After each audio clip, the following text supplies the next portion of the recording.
हमरा संग छौरी तू बोलबम चल गे। हमरा संग छौरी तू बोलबम चल गे। हमरा संग छौरी तू बोलबम चल गे। कर दे तो बाबा तोहर समस्या के हल गे। गे कर दे तो बाबा तोहर समस्या के हल गे। कर दे तो बाबा तोहर समस्या के हल गे। हमरा संग गोरखी तू बोलबम चल गे।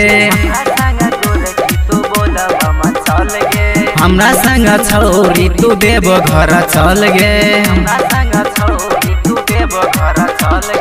भोले बाबा दे तो तोरा मेहनत के फल गे। भोले बाबा दे तो तोरा मेहनत के फल गे। हमरा संग गोरखी तू देव घर चल गे।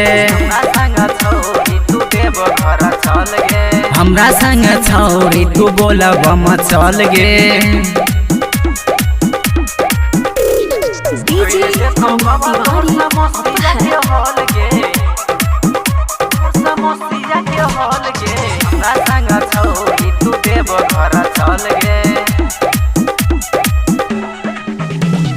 बरस छे पानी छे कठिन डगरिया सब कियो जाई छे बाबा नगरिया।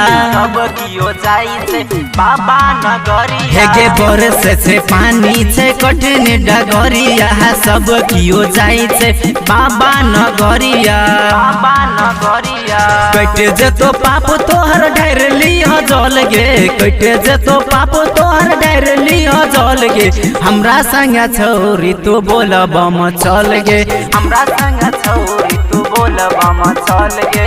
हमरा संग गोरखी तू देव घर चल गे।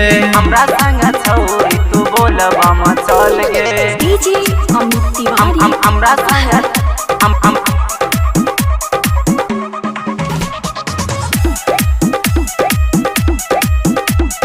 हमरा संग छौरी तू बोलबम चल गे। राइटर रवीन को हिम्मत ने हार गे। बाबा के कृपा से लाग जते पार गे। बाबा के कृपा से लाग जते पार गे। रवि प्रिंस को हिम्मत ने हार गे। बाबा के कृपा से लाग जते पार गे। लाग जते पार गे। संतोष कुमार के कर ले कहल गे। संतोष कुमार के कर ले कहल गे। हमरा संग छौरी तू बोलबम चल गे। हमरा संग छौरी तू बोलबम चल गे। हमरा संग गोरखी तू देव घर चल गे।